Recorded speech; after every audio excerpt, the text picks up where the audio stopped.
When I was younger, there was a man who lived down the street from us. His name was Richard Cole. And for some reason I remember him more vividly than almost anyone else from my childhood. He wasn't a famous man, just an ordinary guy with a family.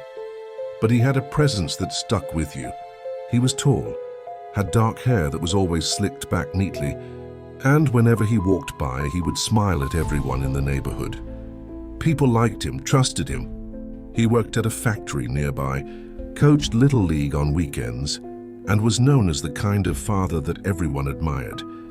In the late summer of 1999, when I was about 10 years old, Richard was killed in a car accident. That's what the adults told me. And even though I didn't understand all the details at the time, I remember the day of his funeral clearly. There was a closed casket, flowers piled everywhere, and his wife crying uncontrollably while holding on to her 2 kids. My parents took me by the hand, and we stood in silence with the rest of the neighborhood. Everyone whispered about how tragic it was, about how quickly it had all happened. He left for work one morning and never came home. That was it. I didn't see his body, but none of us kids did. All we knew was that Richard Cole was gone forever. For years afterward, whenever his name came up, it was followed by a kind of heavy silence. My parents explained that when people die, it's permanent, and I accepted that. It was just one of those sad things that happen in life. Now, more than 2 decades later, I'm an adult myself. I have a family of my own, a wife and a little girl named Emily. She's 9 years old, the same age I was when Richard died. Life has been good, and honestly, I hadn't thought about Richard in a very long time. His name hadn't crossed my mind in years, until one ordinary evening, something happened that shook me to my core. It was last week, just a regular Tuesday. I was standing at the sink rinsing plates after dinner. My wife was in the living room watching TV, and Emily was playing with her toys. The house was quiet except for the sound of running water. Then I heard Emily's footsteps behind me. She came into the kitchen, holding our cordless house phone. Her face looked pale, serious in a way that instantly made me uneasy. She held out the phone with both hands and said, "Daddy, there's someone on the phone asking for me." I frowned and dried my hands, confused. Hardly anyone called our landline anymore except telemarketers, and no one would ever ask for Emily. I asked her what they said. She looked at me with wide eyes and answered in a soft voice, "He said his name is Richard." For a second I froze, because hearing that name felt like someone had just reached into my chest and squeezed my heart. My brain immediately jumped to the only Richard I had ever known in my childhood. That Richard, but that was ridiculous. I shook it off quickly, telling myself it was probably just a coincidence. Still, I grabbed the phone from her hands. I pressed it to my ear, waiting to hear who it was. At first, all I heard was static. Not normal static either. It was like a faint buzzing, as if the line was alive but broken. I spoke into the phone asking who it was, but no one answered. Just that crackling sound, almost like breathing hidden behind the noise. Then the call ended abruptly. I pulled the phone away and looked at the screen. The display showed only 2 words, "Unknown caller." No number, no ID, nothing. I stood there for a long moment, staring at the phone, trying to calm the sudden chill that spread through my body. Emily tugged on my sleeve and asked if she could go back to her toys. I forced a smile and told her it was nothing, probably just a wrong number. But inside I was shaken. I didn't know why. But the fact that the caller had asked for Emily by name made me feel sick. She was just a kid. How would a stranger know her name? And how could they possibly think to call her on a house phone that almost nobody used anymore? That night I couldn't sleep. I lay in bed with the glow of the digital clock staring back at me, the red numbers crawling toward midnight. My wife was fast asleep beside me, but my mind wouldn't stop racing. Richard Cole had been dead for 25 years. I saw his funeral with my own eyes. Yet the thought wouldn't leave me. What if it really was him? The rational part of me kept insisting it was impossible, that this was just some scammer or some twisted prank. But another part of me, a quieter part that I couldn't silence, whispered that the voice my daughter had heard wasn't a coincidence. She had never even heard the name Richard Cole before. I had never mentioned him, not once, so how could she have repeated it so clearly to me? I got out of bed around 2 in the morning and walked to the kitchen, turning on only the small light over the sink. I picked up the phone and scrolled through the call history. Nothing. The call Emily had answered wasn't there. In fact, the last incoming call listed was from 3 days earlier, from my mother. The call from Richard didn't exist. I stared at the empty log, my hands beginning to sweat. And for the first time in years, I felt a fear that I couldn't explain. It wasn't just the idea of a dead man reaching across time. It was the way he had chosen to do it. He hadn't called me. He hadn't asked for my wife. He asked for my daughter. I sat in the kitchen until dawn, listening to the quiet hum of the refrigerator, the tick of the clock, the distant sound of birds beginning to stir outside. Every time the phone so much as flickered, my chest tightened, expecting it to ring again, but it didn't. When the sun rose, I told myself that maybe I was overreacting. Kids have wild imaginations. Maybe Emily had misheard. Maybe the caller had said Richardson or some other name, and she just repeated what she thought she heard. That had to be it. I repeated that lie to myself over and over, because the alternative was too frightening to accept. But deep down, something inside me knew. That call was real, and it wasn't over. The next night, I tried to convince myself that everything was fine, that the phone call was just some strange glitch or a prank from someone with too much time on their hands. I didn't tell my wife because what could I say? That a man who had been dead for decades had somehow reached out to my daughter through a landline. She would think I'd lost my mind. Still, the unease lingered. Emily was the one who unsettled me the most, because children don't usually lie in such precise detail. They exaggerate, they imagine, they invent games. But when she had stood in front of me holding that phone, her voice was deadly serious. She wasn't pretending. That look in her eyes haunted me. So I tucked her into bed, kissed her goodnight, and told myself everything was fine. But as the hours dragged on, that lie wore thin. I lay awake, staring at the ceiling. Every small sound in the house suddenly amplified. The pipes groaning, the creak of wood settling, the hum of the refrigerator downstairs. Around 1 in the morning, I finally dozed off. I must have slept for less than an hour before I woke up again, not because of a noise this time, but because Emily was standing by our bed. Her little hands clutched the edge of the blanket, and her wide eyes shimmered in the dim light leaking from the hallway. Her voice was a whisper, but it carried a kind of trembling honesty that pulled me out of sleep instantly. She said, "Daddy, there's a man calling me from my window." Every muscle in my body went cold. I bolted upright, trying not to wake my wife, and grabbed Emily by the shoulders. I asked her what she meant, but she just pointed down the hallway toward her room. My heart slammed against my ribs. I took her hand and walked quickly to her room, flipping on the hallway light as we went.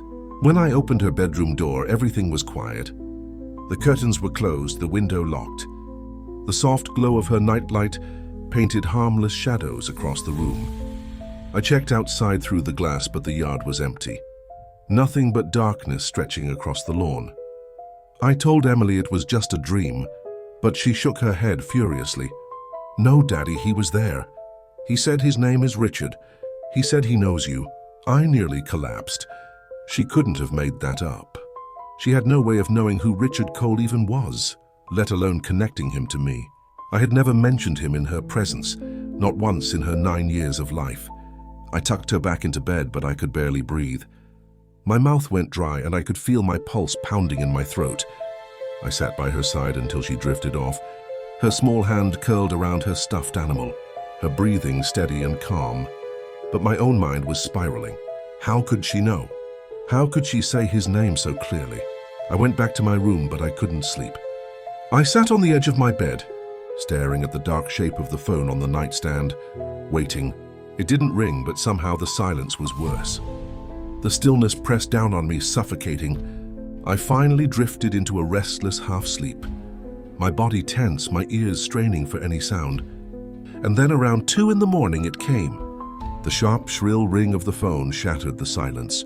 My wife stirred beside me but didn't wake. My hands shook as I picked it up, pressing it to my ear. At first, nothing. Just that same faint crackling static, like distant radio interference. I whispered into the phone, asking who it was. My chest was so tight it hurt, and then I heard it. A voice, weak, broken, as if it came from far away, dragging each word through static. It said, "Why did you forget me?" I nearly dropped the phone. My heart pounded so hard I thought I might black out. The voice was familiar. It was a voice I hadn't heard in 25 years, but I recognized it instantly. It was Richard Cole. The same tone, the same cadence, buried beneath the distortion of time and death. My whole body trembled.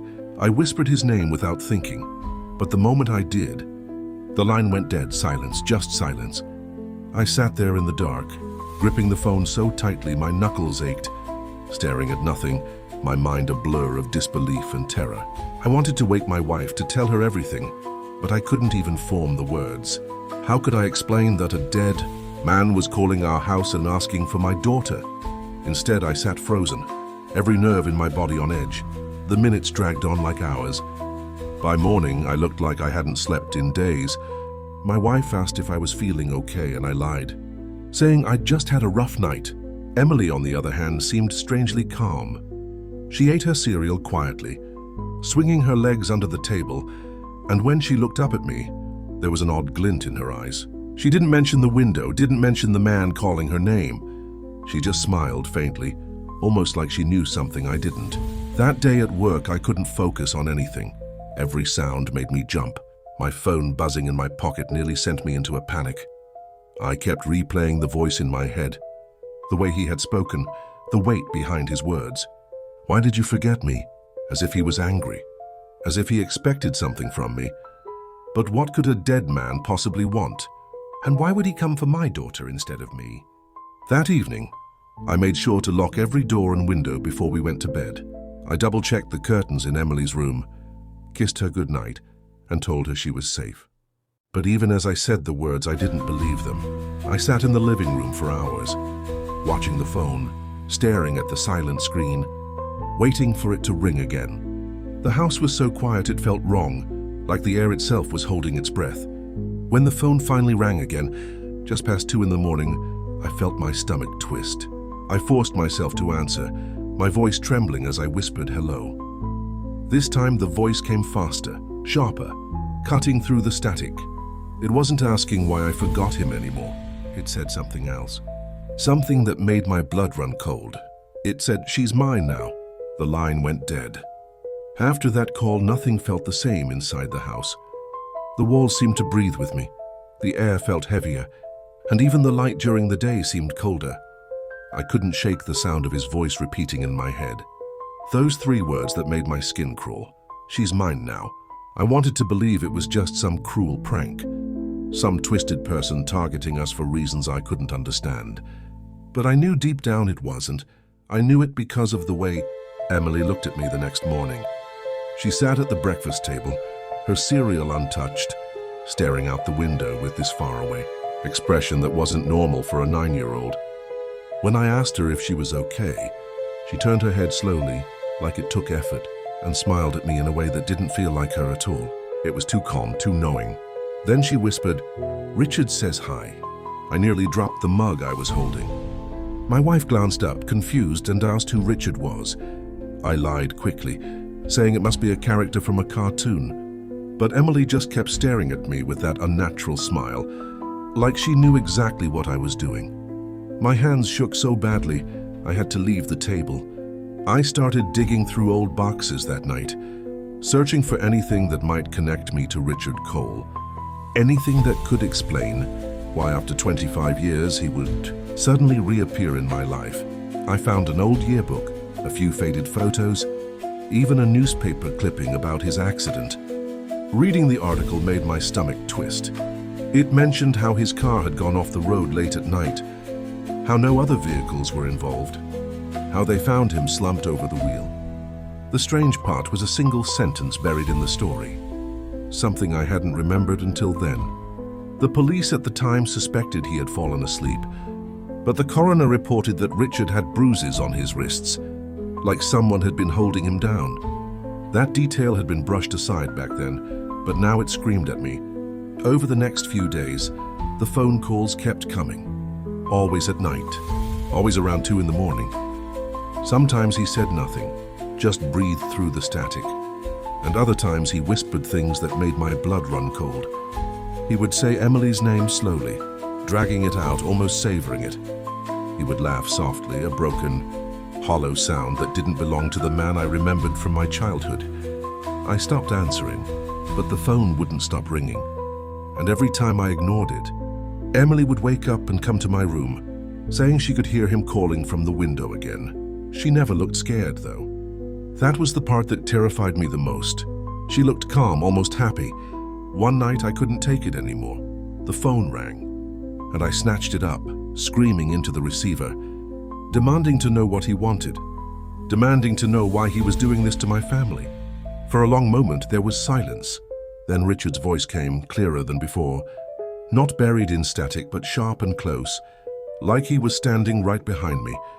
He said, "You were supposed to come with me, but you didn't, so now I'll take her." My chest tightened, my heart slamming against my ribs so hard I thought I would pass out. I shouted back that he was dead, that he needed to stay gone. But he only laughed low and broken, and the line cut off. After that, I barely slept. I stayed awake each night, watching over Emily, listening for the phone, staring at the locked windows, knowing it wouldn't matter. I even unplugged the landline once, thinking it would stop everything, but it didn't. At exactly 2 in the morning, the phone rang anyway. The line was dead, but the ringing echoed through the house, like it came from inside the walls. Emily heard it too. She walked into the living room, her eyes half closed like she was in a trance, whispering, "He's waiting for me, Daddy." I grabbed her, shook her, begged her to wake up, but she just kept staring past me, her little lips curling into that strange smile. By the end of the week, I was falling apart. My wife noticed my behavior, the sleepless nights, the way I jumped at every sound, but I couldn't tell her the truth. What would I say? That her husband was being haunted by the ghost of a man who died in 1999, and that the ghost wanted to steal our daughter. She would take Emily and leave, and maybe that would have been safer. But I couldn't risk losing her, not to him. I decided to do something desperate. I went to the cemetery where Richard was buried. It was late afternoon, the sun sinking low, and the place was almost empty. I found his headstone, gray and worn, his name carved deep into the stone. I stood there for what felt like hours, staring at it, my fists clenched, my throat tight with fear and rage. Finally, I spoke out loud, my voice shaking. I told him to stop. I told him to leave my daughter alone, to take me instead if that's what he wanted. The wind picked up suddenly, cold and sharp, and I swear for a moment I heard him laugh again, carried on the breeze. That night, the final call came. The phone rang at 2 on the dot, and when I answered, I didn't hear static this time. I heard breathing, close and heavy, like someone was on the line just inches from me. Then his voice, calm, almost gentle. "It's too late. She's already mine." My blood ran cold. I ran to Emily's room, my heart slamming in my chest. But when I opened the door, the window was wide open. The curtains fluttered in the night air and her bed was empty. I screamed her name, ran through the house, tore open every door, every closet, but she was gone. My wife woke up to the sound of my shouting, panicked, demanding to know what was happening. But I couldn't even form the words. The only thing I could do was stand there, staring at the open window, the phone still clutched in my hand. His last words echoing in my ears. They never found her. The police searched the woods. The neighbors helped, the news spread. But there was no trace of Emily anywhere. No footprints, no forced entry, nothing. It was like she had vanished into the night. People whispered about kidnappings, about runaways, but I knew the truth. Richard had taken her. A man buried 6 feet under for 25 years had reached out of the grave and stolen my daughter away from me. And the worst part is, sometimes late at night, the phone still rings. When I answer, it's quiet. But if I listen closely enough beneath the static, I can hear her voice now too, laughing.